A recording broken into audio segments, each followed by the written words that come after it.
Hey guys, Sammy again. So third video in the series.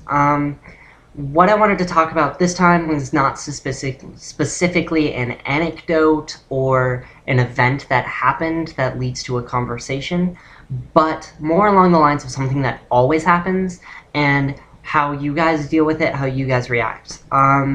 So basically what I boiled this down to, it's about people in public who see you in drag and their reactions to you and how to react to it. I've boiled it down into 5 types of people, and just to list them off here are the people who do nothing, people who offer a compliment, the people who absolutely love you for it, and the people that are kind of on the slight bit confused, and then last, probably the worst, people that attack you for it, the ones that call you on it. So basically, the first one is the people who do nothing. That's basically kind of where you're standing in public and people are looking at you, they're glaring, and they don't want you to catch them doing it, but they do. They kind of don't know how they feel about it. They fall into that group of confused people, except a little less. And when conversation is started, whether by you or someone related to you, conversation ends quickly. Basically, a way I think that you should deal with this, they do nothing, neither do you. I mean, if they're looking at you, may make you look feel a little nervous, but I mean, you don't have a reason for them to be looking at you, so come up with one. You're beautiful. They're staring. Something along those lines. That's actually what I go with, because I'm gorgeous. Either way, people who offer a compliment are like, they kind of fall into those people that don't know how to act, and they're the people a tad more courageous with their statements. And I've actually fallen into this while it's in a professional environment, like at a cashier stand when I'm buying clothes or shoes.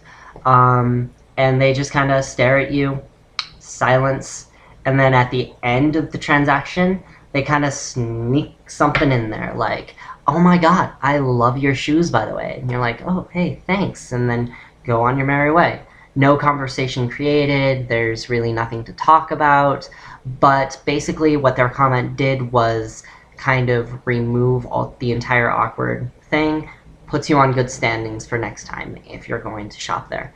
I think that it's actually adding a lot of tact to them because they're showing that they recognize it. And in some cases they'll add that ma'am at the end, which definitely puts them on the good side, in my opinion. I love getting ma'amed. The next thing is the people that love you for it. This can actually be either a blessing or a problem. If it's a problem, I'm sorry, I don't really know how to help you there, but the problem might be that they get really annoying about it. They're like, oh my god, I know a crossdresser. Oh my god, it's a transgender. Oh my god, I have so many questions. And then they proceed to ask them. Then you go through a session of like 30 different questions in the middle of a department store at Walmart in the makeup aisle, and it gets on your nerves. My take on the situation is treat it as the gift. There aren't that many people that will really accept you wholeheartedly, especially in a place where I am, like Wyoming, where I live. So, way I take it is as a compliment and as a potential friend. I mean, talk to them, answer their questions seriously to the best of your ability, and respond to their optimism. I mean, they're happy that you're happy, and they're not judging you in a bad manner for it. So just take it as a compliment. That leads to the people that are confused. You'll also end up with one of those where it's kind of like they're pseudo-attacking you, but it's all for information. It's all so they can more so understand you then attack you. It's not like they find it completely morally wrong, it's just that they want to know. So way I think of this is answer their questions, inform them. The LBGT community needs it. So I've had this happen to me before.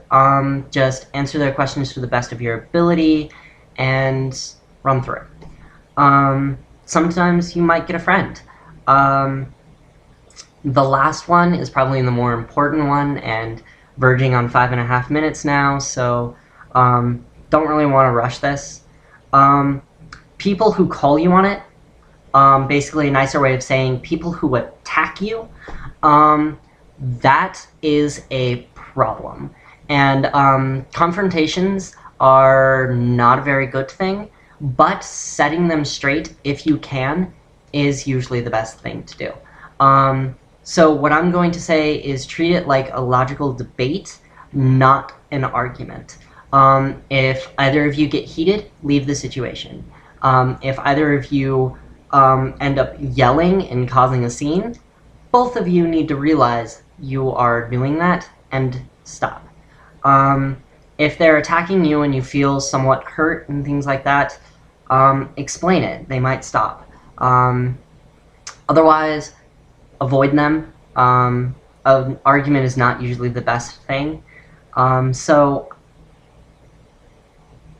depending on the argument that they use, there are also certain ways of fighting them on it. What I'm going to do is I'm going to link to a certain YouTube video called The Philosophy of Transgenderism. Basically runs through all of the arguments that most people use, like it's not in the Bible, or if you are this, you ought to be this, called the is-ought fallacy. And basically it runs through a lot of philosophy and logicality. I think it's really good, but I'm also kind of a fan of philosophy. So I'll link you to that, and you can watch the series of 5 episodes. It comes from a person who is very logical, very practiced in philosophy, logicality, and rationalism. And I think that it's a very good starting point for people to learn. That is, of course, if your attacker is rational. If it's not, good luck. I'd love to hear your comments on it. Comments in general would actually be very nice. Leave them in here. If you think that I forgot a certain character you might come across and how to deal with it, if you disagree with me, I'd love to hear that. So, yeah. I'm verging on 8 minutes, so I'm probably going to end up going now. Live well. Enjoy.